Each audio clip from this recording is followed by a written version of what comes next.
Gregory Francis Ambrose was born on May 5, 1947, in Glendale, Queens, New York, to Frank and Eileen. He had 4 sisters, Jane, Judy, Eileen, and Susan. When Gregory was 7, his father Frank died. His mother remarried to his stepfather, Clifford Kramer. His early education took place at St. Pancras School, a Catholic school where children from kindergarten through 8th grade attended, located at 6820 Myrtle Avenue, Glendale. From a young age, Gregory showed a keen interest in sports and outdoor activities, actively participating in local sports teams where he learned teamwork and discipline.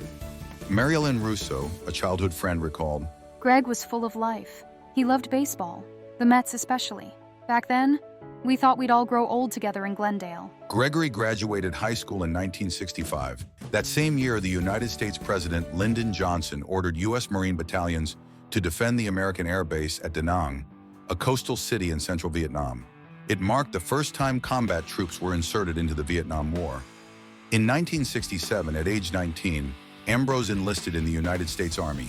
After completing basic training at Fort Benning, Georgia, he was assigned to the 1st Battalion, 18th Infantry Regiment, part of the First Infantry Division, known historically as the Big Red One, for its red numeral 1 insignia on the helmet. This division is still one of the most storied in U.S. Army history. These young men were battle-hardened and tasked with taking on Viet Cong forces in some of the war's toughest regions. As one soldier from the 1st Infantry Division had said, "The Big Red One was in the thick of it. We operated near Saigon. You had to grow up fast. We were tasked with some of the toughest missions, search and destroy operations, securing hot zones. It was brutal." Gregory's military occupational specialty, or also known as his MOS, was 11B-20, indicating he was a team leader and rifleman for the ground infantry. Private First Class Gregory Francis Ambrose began his tour on March 30, 1967. Immediately, the 18th Infantry was actively engaged in Vietnam, particularly encountering Viet Cong and North Vietnamese forces around Saigon and surrounding provinces like Gia Dinh. As a rifleman, he patrolled dense jungles, cleared villages, and often conducted search and destroy missions to disrupt enemy operations. In January and February of 1968, during the Tet Offensive, Gregory and his unit had been engaged in a series of operations aimed at disrupting enemy supply lines. Also, his division is noted for its role in defending the January 31, 1968 attack on Tan Son Nhut Air Base. It was very important that the Viet Cong did not capture this base because it was the headquarters of the United States 7th Air Force and our allies' Republic of Vietnam Air Force. On March 15, 1968, Gregory was serving as a rifleman with his company during a search and destroy operation. As they advanced through hostile terrain south of Tu Duc in Gia Dinh Province, Gregory's platoon was unexpectedly ambushed by a heavily fortified Viet Cong platoon armed with machine guns, claymore mines, and small arms fire. In the initial burst of fire, Private First Class Ambrose dashed to the point of heaviest contact, providing heavy suppressive fire to cover the deployment of his platoon. He remained exposed to intense enemy fire as he returned suppressive shots, which undoubtedly gave his platoon precious seconds to reach positions of relative safety and regroup. Tom Delaney, a 1st Infantry Division veteran, said, "Guys like Greg, they're the reason some of us made it home. He didn't hesitate. That's what heroes do." Gregory's actions stalled the ambush, enabling his unit to begin to repel the Viet Cong attack. His platoon quickly bedded in, located the enemy, and started returning fire.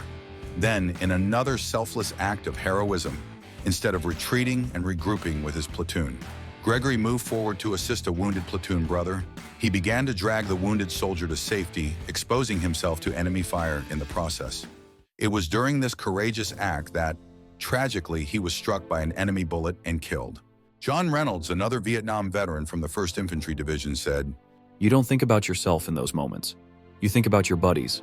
That's what Greg did. He gave everything to protect his team." Gregory was killed in action on March 15, 1968, just 7 weeks shy of his 21st birthday. According to the text from his Bronze Star citation, he provided highly suppressive fire to cover the deployment of the rest of his platoon, remained exposed until his comrades reached safety. His casualty type was listed as hostile, died of wounds, with the cause being ground casualty from gun or small arms fire. Private First Class Gregory Francis Ambrose's body was recovered.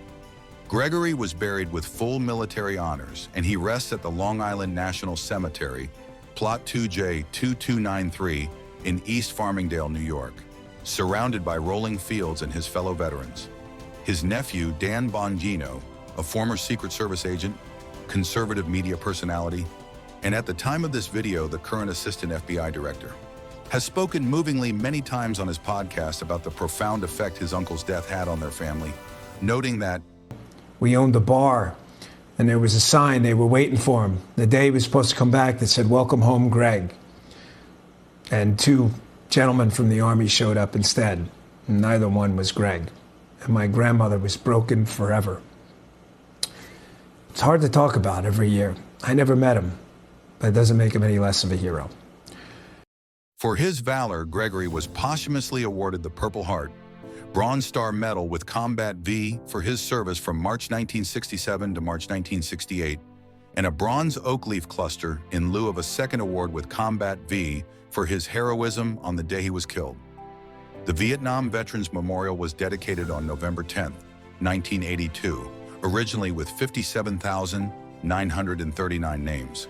Since 1982, 379 names have been added, for a total of 58,318. Gregory Francis Ambrose's name is etched on the Vietnam Veterans Memorial Wall in Washington, D.C., respectively located on panel 44E, line 56, surrounded by the 58,317 other heroes who laid down their lives. A post in 2001 by a former classmate, Mary Elizabeth Lorino, she writes, "I'll love you forever. I'll love you for always. I think of you all the time, and I know that you're close to me. I will always miss you. Love, Mary Beth." On History Battle Tested, we don't just recount battles, we honor the people who fought them. Gregory's courage south of Thu Duc reminds us of what's at stake when ordinary folks step into extraordinary moments. Men like Gregory didn't fight for glory, they fought for the men next to them. This is why we tell their stories, and this is why Gregory Francis Ambrose is one of history's battle-tested. Thank you for joining us on this journey to honor Gregory Francis Ambrose. If you found this story meaningful, please like, share, and subscribe to